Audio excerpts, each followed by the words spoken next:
¿Qué tal, comandos? ¿Cómo están? Espero que todos se encuentren bien, parceros. Hoy una nueva reacción, una reacción que me sugirieron mis espectadores de España. Me dijeron, Mr. José tiene que reaccionar a la compañía Almogávar. Sé que le va a gustar esa historia.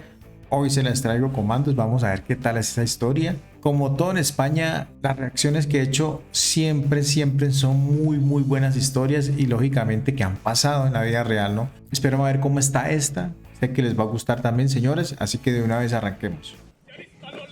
Cumpliendo su misión. Se alistan los laceros cumpliendo su misión. Desde los cielos se ven sombras caer. Desde los cielos se ven sombras caer. Son exploradores dispuestos a vencer. Son exploradores dispuestos a vencer. La historia de la humanidad ha estado siempre plagada de largos conflictos y eternas luchas de poder con el objetivo de perseguir grandes éxitos perpetrados por grandes señores. Ya bien estuvieran compuestos por guerreros o campesinos, el uso de grandes ejércitos ha comportado un cambio en la evolución de la humanidad, y a medida que el ser humano cambiaba, también lo hacía la industria de la guerra. Durante la Edad Media, existieron múltiples maneras de reclutar y organizar un ejército capaz de marchar contra el enemigo y enfrentarse a todos los peligros que ello conllevaba. La propia marcha hacia el frente, luchas internas de poder, inclemencias del tiempo e incluso enfermedades mortales hacían que el reclutamiento de levas y soldados inexpertos condicionara enormemente el destino de un combate. Por ese motivo, además de convertir la guerra en un desafío para experimentados caballeros, se comenzó a utilizar guerreros provenientes de reinos extranjeros con tal de poder configurar un ejército profesional capaz de condicionar enormemente el resultado de un conflicto. Los primeros mercenarios, ¿no, muchachos? Este tema de mercenarios no es nada nuevo, ¿no? Realmente en la antigüedad ya se utilizaban. Ya saben, en la cajita de descripción del video les dejo el link al video y el link al canal para que pasen y dejen su apoyo, muchachos. Continuemos.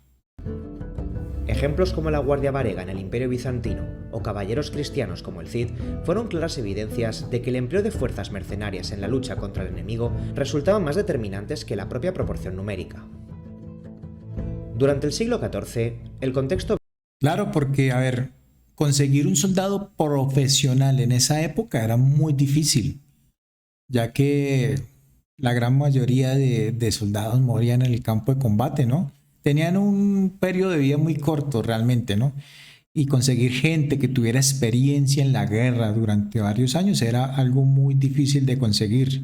bélico que vivía la Europa feudal generó una gran cantidad de aventureros, vagabundos, bandidos y caballeros menores que vagaban por los caminos en pequeñas bandas en busca de fortuna, y con el tiempo, estas bandas se organizaron en grandes entidades llamadas compañías libres, soldados muy cotizados en tiempos de guerra por su gran ferocidad y espíritu de lucha, pero por el contrario, una vez terminados los conflictos, resultaban una auténtica molestia en tiempos de paz, ya que no tenían un hogar al que regresar, dedicándose posteriormente a obtener riquezas a través de la rapiña. Claro, muchachos, difícil esa situación porque pues eran hombres que realmente solo sabían era de la guerra, no tenían ninguna otra profesión, ¿no? Y como no tenían una familia que los arraigara a alguna zona, a algún terreno, pues para ellos era mucho más fácil seguir haciendo, pues, como bandidos, sin amo. Y cuando lo necesitaran, pues simplemente los contrataban y volvían a la guerra, ¿no? La extorsión y el saqueo de aldeas y castillos. En la península ibérica, la resolución de conflictos por medio de las armas fue algo casi constante en todos los reinos peninsulares, ya que las campañas entre cristianos y musulmanes provocaba que la población civil vieron cómo sus aldeas eran destruidas por la guerra, por lo que muchos eran quienes debían aprender a sobrevivir por sus propios medios. Es en este contexto donde, a causa de los ataques musulmanes a los valles pirenaicos, muchos pastores se vieron obligados a sobrevivir en las duras condiciones que ofrecían las montañas del norte de la península. Al no disponer de hogar, aprendieron a vivir de la tierra, a soportar la dureza del clima y a dormir al raso en el Pirineo, hecho que comportó que con el paso del tiempo las nuevas generaciones creciesen en las condiciones más duras de la época, siendo el saqueo, la guerra y la supervivencia extrema el único modo de vida conocido. La presencia de estos guerreros fue pronto conocida tanto por señores aragoneses como musulmanes, quienes para referirse a ellos utilizaron la expresión almogávar. Las condiciones tan difíciles con las que crecieron estos hombres pues formaron su carácter de guerreros, ¿no? Y como bien nos dice el narrador, no tenían a qué aferrarse. Ellos dicen que vivían pues donde les cogiera la noche. Esto permitía que que de cierta manera utilizaran eso a su favor, ¿sí? Porque pues donde ellos llegaran a luchar no tendrían problema nunca para adaptarse. Palabra proveniente del Islam, al-Muhabir, expresión que significa portador de noticias o exploradores, ya que muy pronto estos guerreros fueron utilizados por ambos bandos para configurar tropas de infantería ligera y acabar constituyendo con el tiempo una de las mejores tropas de la Baja Edad Media. Su equipación era simple pero efectiva. Aun a pesar de contar con una mínima jerarquía, la mayoría de almogávares combatían a pie, con una lanza corta llamada azcona, un alfanje, un cubrecabezas y un cuchillo llamado coltell, y al luchar, además de gritos desgarradores, golpeaban sus armas con piedras para hacer saltar así grandes chispas, por lo que generaban un gran miedo entre sus víctimas. Claro, muchachos, imagínense usted ser un campesino del común, reclutado pues para un combate y ver estos locos allá al otro lado gritando desesperados para iniciar la batalla. No, eso es un impacto psicológico, ¿no? Eso es una guerra psicológica que vea, ya sabían utilizarla estos soldados, ¿no? Ya sabían cómo era la cuestión para poder doblegar a su enemigo sin ni siquiera empezar a pelear. Los almogávares hicieron su primera gran aparición en la conquista de Zaragoza y ya demostraron su gran fuerza siendo su ataque documentado tanto por reyes cristianos como musulmanes, y a medida que las fuerzas peninsulares avanzaban dentro del territorio de Al-Ándalus, la fama de estos guerreros fue creciendo progresivamente, siendo unas unidades indispensables en la lucha que mantenía la corona de Aragón contra sus enemigos, pero este servicio resultaba un arma de doble filo, ya que así como estos guerreros eran letales en la guerra, eran igualmente molestos en época de paz, lo que suponía que darles hospedaje equivalía a contar irremediablemente con la aparición de disturbios y saqueos por todo el territorio peninsular. Este problema fue afrontado por el rey Jaime II de Aragón, quien, decidido a proseguir la expansión de la corona a lo largo del Mediterráneo, consideró viable la opción de destinar a las tropas almogávares hacia las guerras que mantenían el reino de Sicilia. Estos conflictos sirvieron para afianzar a los reyes aragoneses en las tierras del Mediterráneo, tan deseadas por otros pueblos por la de beneficios que el comercio ofrecía, pero al terminar las luchas en Sicilia, el rey Federico III de Aragón contempló nuevamente los desórdenes provocados por toda la isla a consecuencia de mantener en ella a los almogávares, ya que al firmar la paz entre aragoneses y franceses, estos se quedaron sin trabajo y reanudaron los saqueos y el pillaje por toda Sicilia. Fue en ese momento donde el emperador bizantino Andrónico II solicitó ayuda urgente a toda Europa ante el gran avance que el imperio turco realizaba desde hacía años en territorio bizantino, y Federico contempló entonces la posibilidad de deshacerse rápidamente de los almogávares, momento donde instó al antiguo caballero templario Roger de Flor a comandar a todos aquellos hombres hacia el este.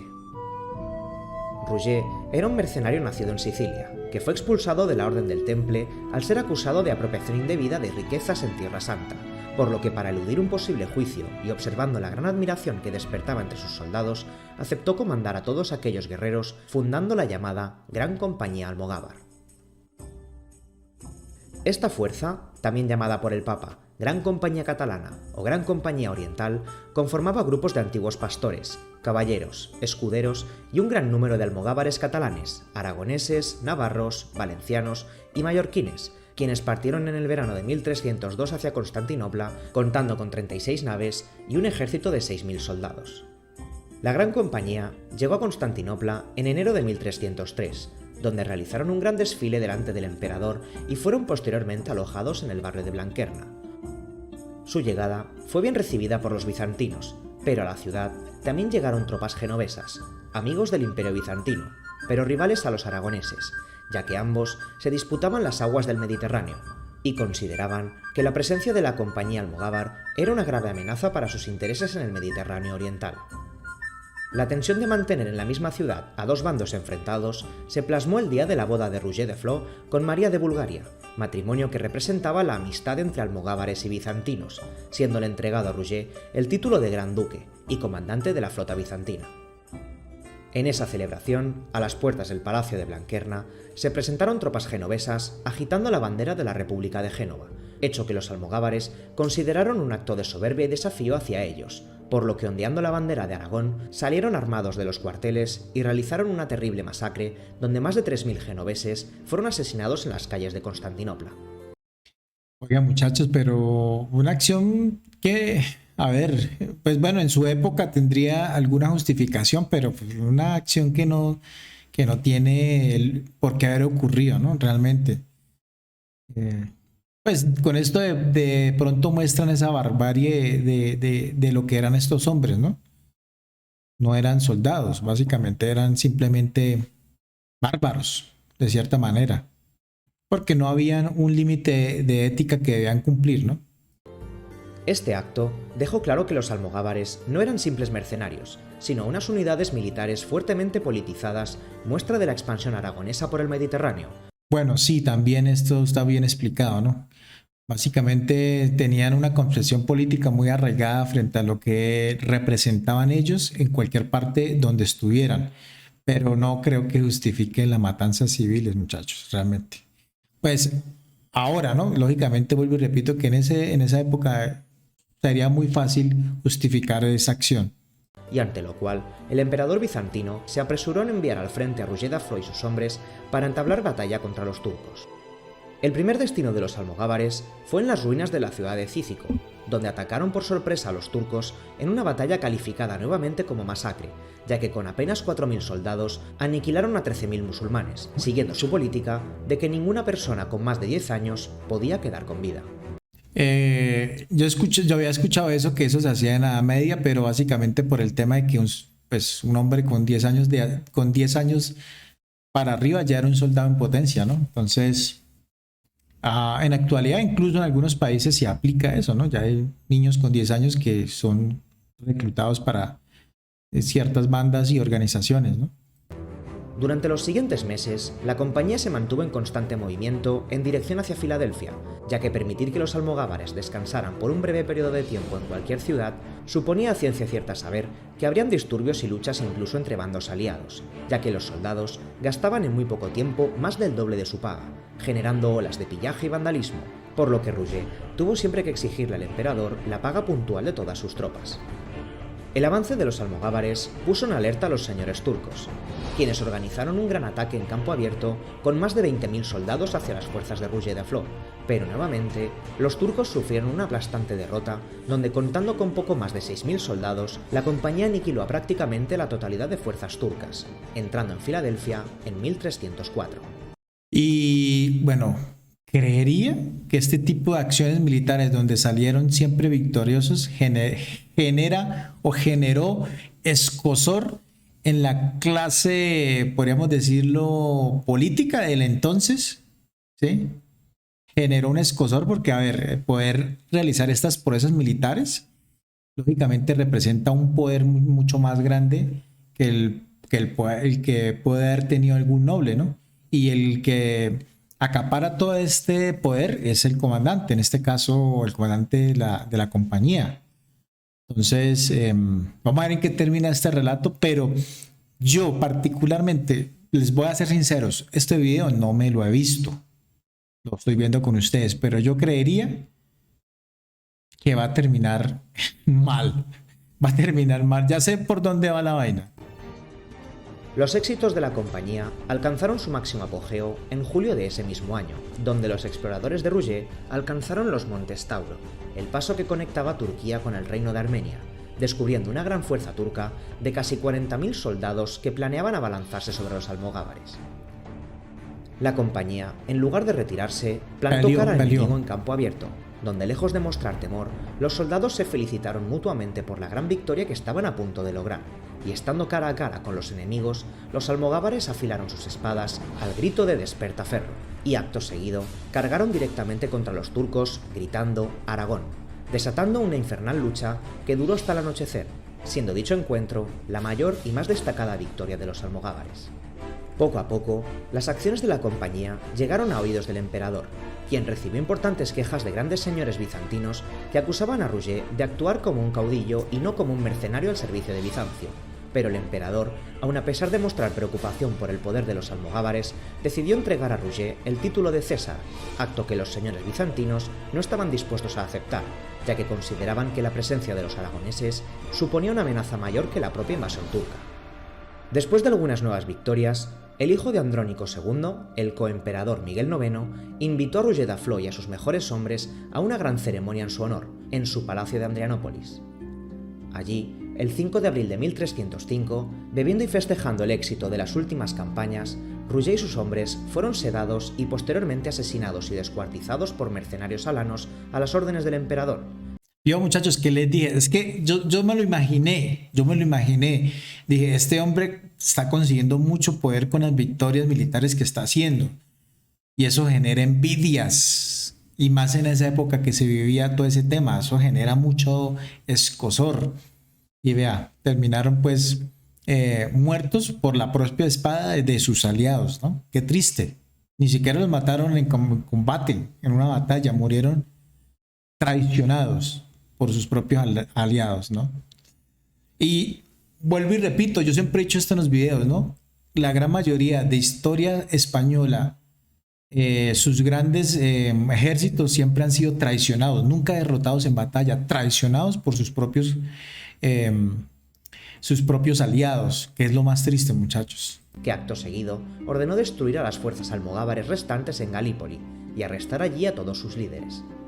El ataque a Galípoli se saldó con un resultado incierto, ya que aun logrando derrotar a gran parte de la compañía y dejarla con poco más de 1000 hombres, estos supondrán la peor pesadilla para los bizantinos, pues aun sin contar con un líder que los guiase, los almogávares restantes serán capaces de sembrar el terror por todas las regiones de Tracia y Macedonia en la llamada Venganza Almogávar, un episodio donde todos aquellos soldados atacaron sin piedad cualquier enclave bizantino sin importar las bajas civiles que causaran, llegando a asentarse como señores feudales en los ducados de Atenas y Neopatria, siendo incluso excomulgados por el Papa de Roma.